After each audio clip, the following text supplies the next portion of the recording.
G'day guys, welcome to another episode. So in the last episode, you saw me jack the boat up and you saw me tidy those rails up. I've just trimmed them up, cleaned them, tidied them, getting ready to weld them together, and then I'll slide them in through there, up through the forward cabin here, bring them back to that back wall. From there we'll just tack them in place on the floor here, and then I can finish off the rest of the parts through the centre of the boat.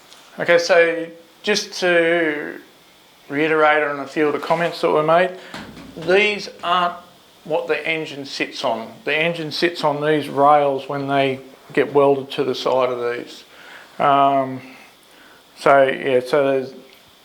These are just basically the backbone of the boat that stops it from twisting. Alright, well I'm going to kick on and cut this hole out of here. That'll give me a good look at what's going on in behind there. And once I get through that section, then I'll move all the camera gear through to the other side so you can have a bit of a better look at what's going on in there.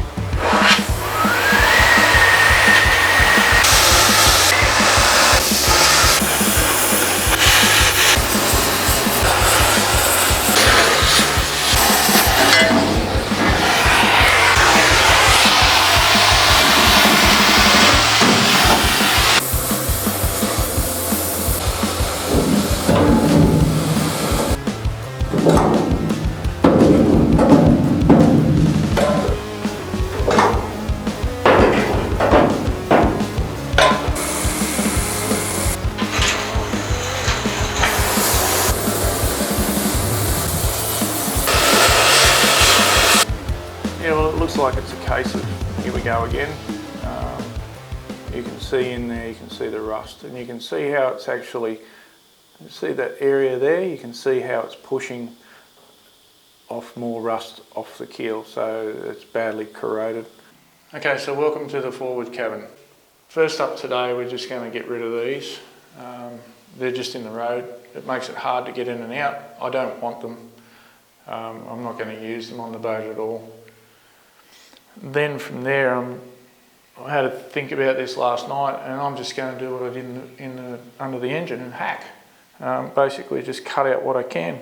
I'm only going to be able to move so far at a time, and then I'm going to have to do a little bit more, so to speak. So basically I need to try and keep the same shape of the hole as I'm going along, because as I said before, under the engine room the whole sheets are nice and flat, whereas in here they're starting to get a curve in them until they get quite an extreme curve up the front of the boat, and it actually turns into a flared bow. That's why I say I've just got to do a little bit at a time. So maybe 3 sections, put in a sheet, maybe another 3 sections, put in a sheet, and then complete the last little bit off. Unfortunately, it probably is a little bit worse than I thought, but yeah, I'm good with that.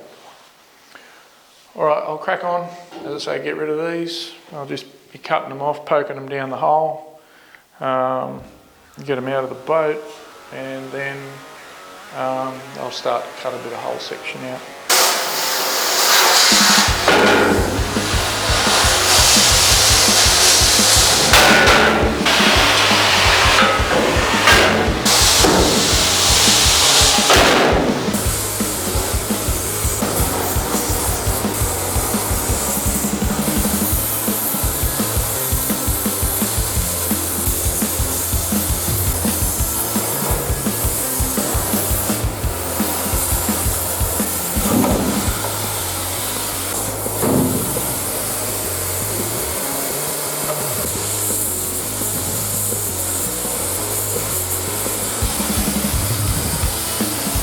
Okay, that'll do me for today. This bit here, done maybe a metre by sort of half a metre, a little bit better. It has taken me over 2 hours. The thing is though, it's getting cleaner as I go along, but when I got to this last point just here where I was cutting, I found a bit of epoxy in there. Rather than swallowing epoxy fumes, I'm going to pull the pin today. I want to go and get a respirator. Not worth it when it comes to sort of plastic. The metal I'm okay cutting. When it comes to epoxies, it's kind of something that I really don't want to swallow. Alright, I'll go and pack up the camera gear, shut everything down, and and head off home.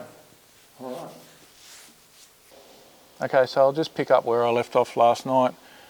I was having a bit of a hard time in there, just removing that material. Don't exactly know why, but it just was taking forever. And also too, there's a bit of epoxy up in there that I don't really want to deal with. But then coming on the outside here, I've got this to deal with, which is the anti-foul.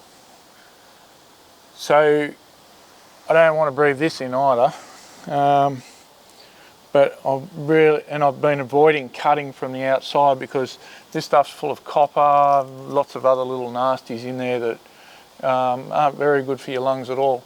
What I want to do is just try doing this from the outside, and unfortunately I'm going to have to put the old respirator on because I really don't want to breathe any of this in.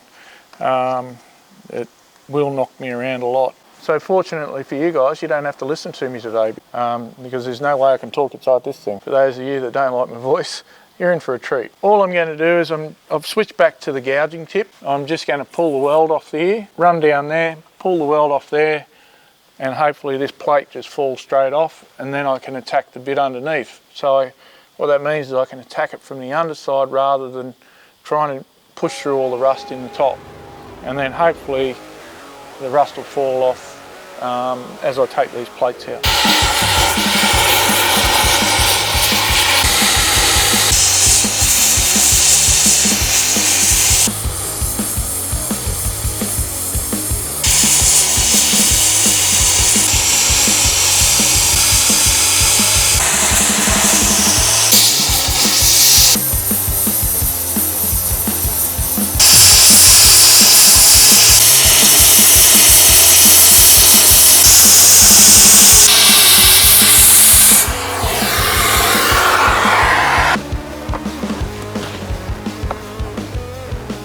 Okay, so I've just taken that plate off the outside, you saw me do that, and you can see here that it's all back to original hole. But then as you get down here, she's all holed through. Yeah, so now I'm just going to go around this again with the gouger. I'll probably just have to get the needle gun onto that bit just to clear this off. I might even be able to just do it with a chipping hammer. And then I'll cut through it again. That plate will fall off and all the rust will come out with it. So that's the plan. It is harder to do this way, but I think it's a hell of a lot faster. I don't even think I would have been cut to there yet.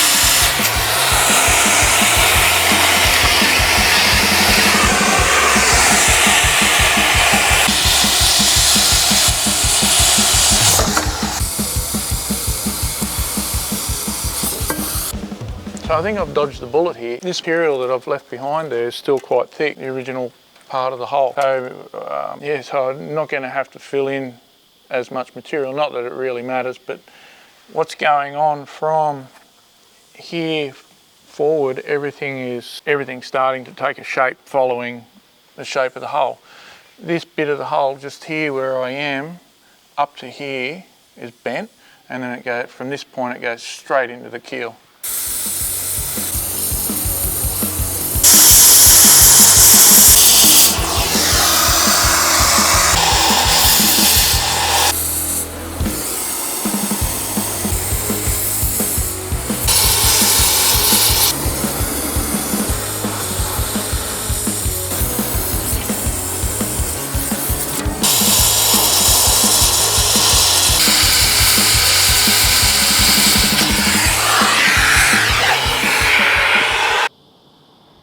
I've put spatter on the lens today.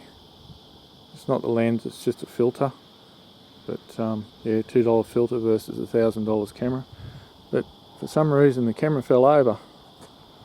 And now this screen's kind of come apart just up here. I'm just going to go and see if I can find the screw.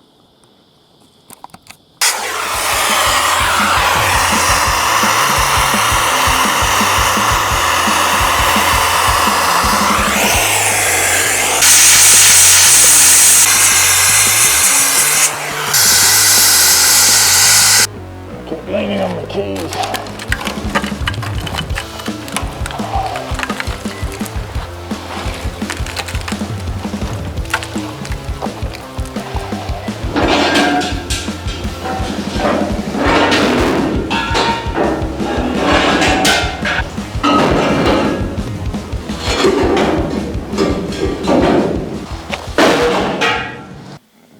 took me 3 hours last night to do, tonight only took me an hour and a half. Plus I had a little bit left over for last night in that area.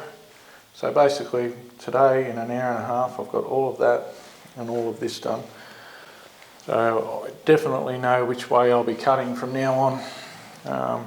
Alright, from here, I think I'll take one more of these stringers out and then I'm going to take the keel out yet again.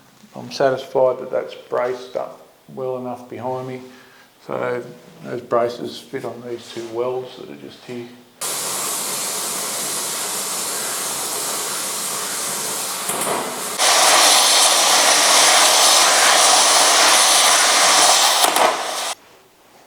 I'm just about to cut through this keel. I've got about an inch to go. I think everywhere else is cut on it.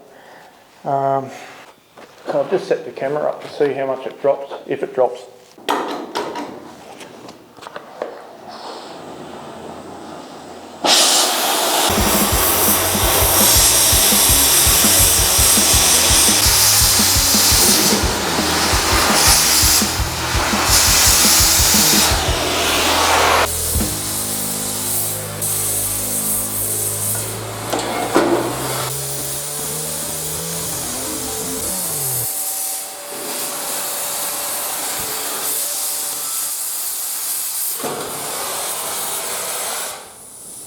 Right, well that's it for this episode. Basically I've just cut that steel section out here like before. I've figured out how to do it faster now, which is good. So today I've got that keel out.